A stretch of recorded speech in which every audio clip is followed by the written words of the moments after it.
தமிழில் வந்து அனுகூல சத்ரு அப்படின்னு சொல்லி ஒரு வார்த்தை இருக்குது. இந்த வார்த்தை சமஸ்கிருதம் கலந்த வார்த்தை தான். உடனே இது தமிழ் வார்த்தையே இல்லை அப்படின்னு நிறைய பேர் சொல்ல முடியும்.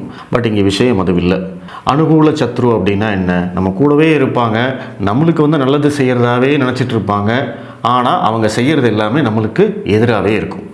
இந்த வார்த்தை மற்ற யாருக்கு பொருந்ததோ இல்லையோ, தமிழக பாஜகவில் இருக்கிற சீனியர் லீடர்ஸ் எல்லாருக்குமே பொருந்தும். அப்படி என்னங்க பண்ணிட்டாங்க அப்படின்னு கேட்டிங்கன்னா, சமீபத்தில் தமிழிசை சவுந்தரராஜன் அவர்கள் ஒரு ப்ரெஸ் மீட் கொடுக்குறாங்க. திமுகவினர் வந்து ரயில் நிலையத்தில் இருக்கிற ஹிந்தி பேரையெல்லாம் அழிச்சாங்களே, அதை பற்றி உங்களுடைய கருத்து என்ன அப்படின்னு கேட்டதுக்கு மேடம் என்ன சொல்லியிருக்காங்க, இது வந்து ரொம்ப ரொம்ப தப்பு. அப்படியெல்லாம் அழிச்சிட்டிங்க அப்படின்னா வட மாநிலத்தை சேர்ந்த சகோதர சகோதரிகள் தமிழ்நாட்டுக்கு வரும்போது அவங்க எந்த ஊருன்னு எப்படி தெரிஞ்சுப்பாங்க இப்படின்னு அவங்க கேட்ட உடனே இந்த பாயிண்ட்டை நம்ம முதல்வர் ஸ்டாலின் அவர்கள் பிடிச்சிட்டார்.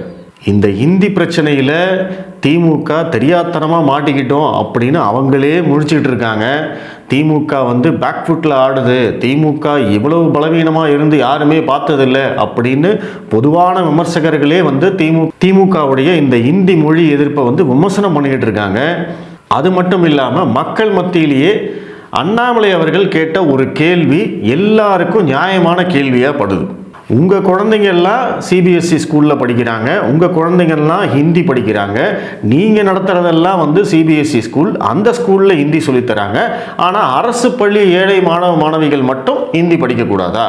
இது என்ன நியாயம் அப்படின்னு திரு அண்ணாமலை அவர்கள் கேட்ட கேள்வி எல்லா தரப்பு மக்களையும் யோசிக்க வச்சிருக்கு. ஆமாம் இல்லை, எதுக்குங்க ஹிந்தி படிக்கக்கூடாது? அதுவும் ஹிந்தி கூட சொல்லலையே, அவங்க ஏதேனும் ஒரு மூன்றாவது மொழின்னு தானே சொல்லிட்டு இருக்காங்க. இவங்க எதுக்கு திருப்பி திருப்பி ஹிந்தின்னு ஹிந்திலேயே பிடிச்சி தொங்கிட்டு இருக்காங்க அப்படின்னு சாதாரண பொதுமக்களே வந்து யோசிக்கக்கூடிய இந்த டைமில் திமுக எப்படா இந்த விஷயத்துலேருந்து எஸ்கேப் ஆகலான்னு சொல்லி யோசித்து அவங்களே வந்து இந்த டீலிமிட்டேஷனுக்கு எஸ்கேப் ஆகியிருக்காங்க.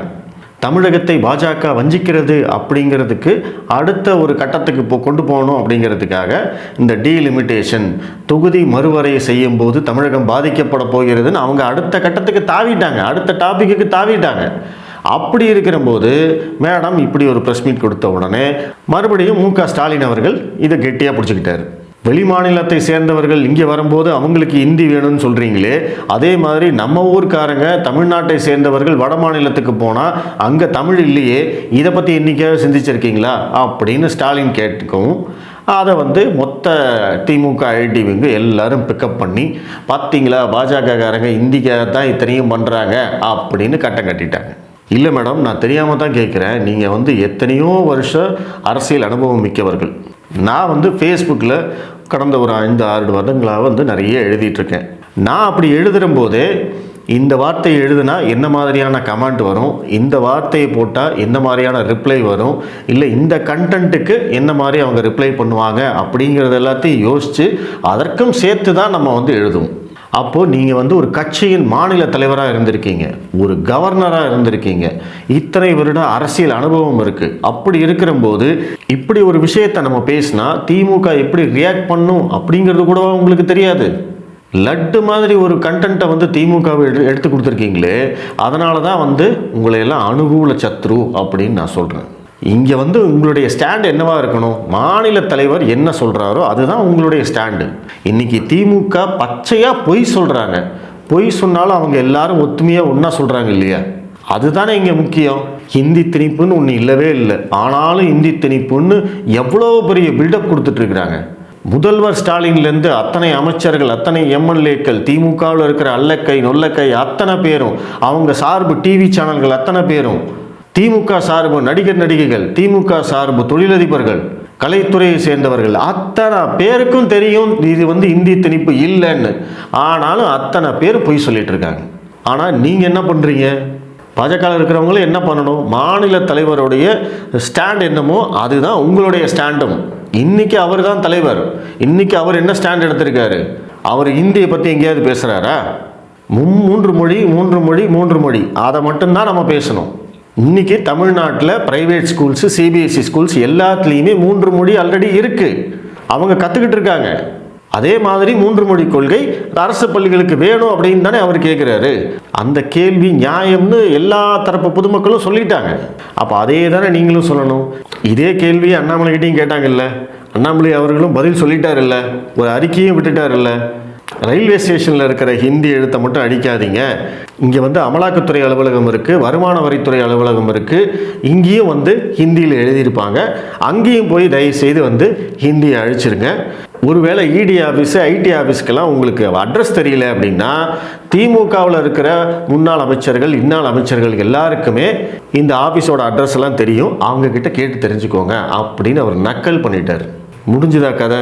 அதற்கு பிறகு ஆக்சுவலாக அடுத்த நாளே வந்து இந்த இந்தி அழிப்பு போராட்டத்தையும் கைவிட்டுட்டாங்க. ஏன்னா அதுலேயும் போய் ஒருத்தர் ஹிந்தி தெரியாமல் ஆங்கிலத்தை போய் அழித்து அதுவும் வந்து ட்ரோல் கண்டென்ட் ஆன உடனே திமுக இந்த விஷயத்தையே கைவிட்டாச்சு. அவங்க அடுத்து டீலிமிட்டேஷனுக்கு போயிட்டாங்க. அந்த டைமில் போயிட்டு நீங்கள் என்ன பண்ணுறீங்க, வட மாநிலத்தவர்களுக்கு எப்படி வந்து ஸ்டேஷன் பேர் தெரியும் அப்படின்னு கேட்டிங்கன்னா, எங்கள் ஸ்டேஷன் பேர் தான் தமிழில் இருக்குது, ஹிந்தியில் இருக்குது, இங்கிலீஷ்லேயும் இருக்குல்ல. அப்போ அவங்க கேட்க மாட்டாங்களா? யாராக இருந்தாலும் அதை தானே கேட்பாங்க. இன்றைக்கி முதல்வர் ஸ்டாலினுடைய கேள்வியும் வந்து நியாயமான கேள்வி தானே, அதை யாராவது இல்லைன்னு சொல்லுவாங்களா? பொதுமக்கள் தரப்புலையும் அதை தானே சொல்லுவாங்க. ஓ, அப்போ பாஜக வந்து இந்திக்காக தான் பேசுகிறாங்க போல இருக்குது அப்படின்னு யாரும் நினைக்க மாட்டாங்களா? இந்த வெண்ணெய் திரண்டு வர நேரத்தில் தாடியை உடைச்ச கதையாக இந்த போலி இந்தி எதிர்ப்பு போர், மொழிப்போர் அப்படி இப்படின்னு வந்து திமுக பில்டப் கொடுத்துட்டு இருந்தாலுமே அவங்க உள்ளுக்குள்ளே இந்த விஷயத்தை வேண்டாம், தேவையில்லை, நம்ம அடுத்த விஷயத்துக்கு போயிடலாம் அப்படின்னு அவங்க நினச்சிட்டு இருந்தபோது மறுபடியும் அவங்களுக்கு கொண்டு போய் கண்டென்ட்டை கொடுத்து வச்சுருக்கீங்க. உங்ககிட்ட இதை பற்றி கேட்குறாங்களா, மைக்கை நீட்டுறாங்களா? தேவையே இல்லாத இந்தி எதிர்ப்பை திமுக கையில் எடுத்திருக்கு. அதான் எங்கள் மாநில தலைவர் சொன்ன மாதிரி அமலாக்கத்துறை அலுவலகம், வருமான வரித்துறை அலுவலகத்துலேயும் ஹிந்தி இருக்குது, தயவு செய்து அங்கேயும் போய் ஹிந்தி அடிக்க சொல்லுங்கள். அது போக தமிழ்நாட்டில் சிபிஎஸ்சி ஸ்கூல்லையும் கூட ஹிந்தி இருக்குது. முதல்வர் குடும்பத்துக்கு சொந்தமாக கூட ஒரு சிபிஎஸ்சி ஸ்கூல் இருக்குது, அங்கே கூட போய் ஹிந்தி அழிக்கலாம்.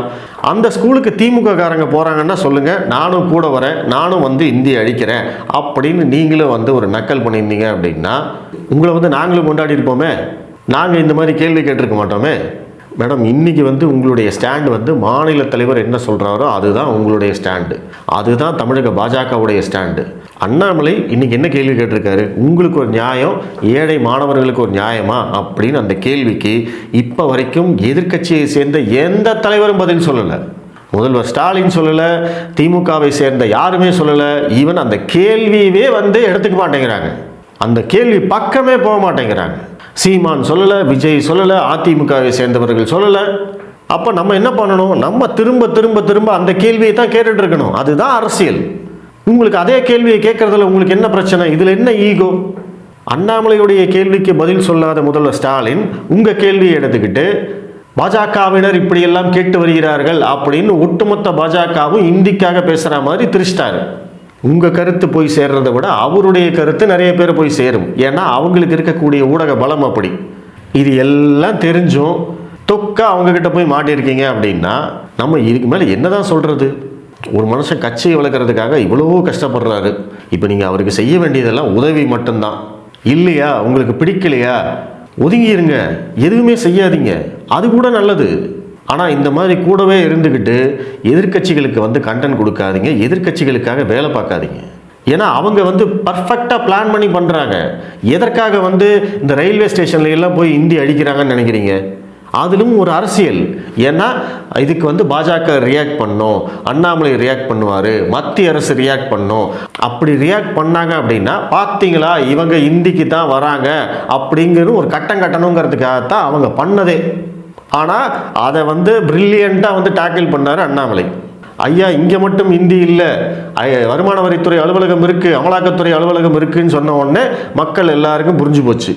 இதை விட வந்து அரசியலில் சர்க்காசம் பண்ணவே முடியாது. அட்டகாசமாக டேக்கிள் பண்ணார். ஆனால் நீங்கள் அதையே மொத்தமாக உடைச்சிட்டீங்க. இல்லை எனக்கு வந்து நிஜமாவே புரியலைங்க. இந்த திராவிட கட்சிகளை ஒழிக்கணுங்கிறது தான் உங்களுடைய எண்ணமும். தமிழகத்தில் தாமரை மலர்ந்தே தீரும்னு நீங்கள் தான் சொன்னீங்க, எத்தனையோ தடவை சொன்னீங்க, இப்போவும் அதான் சொல்லிட்டு இருக்கீங்க. நீங்கள் பேசுகிற மாதிரி பேசினா எப்படிங்க மேடம் தாமரை மலரும்?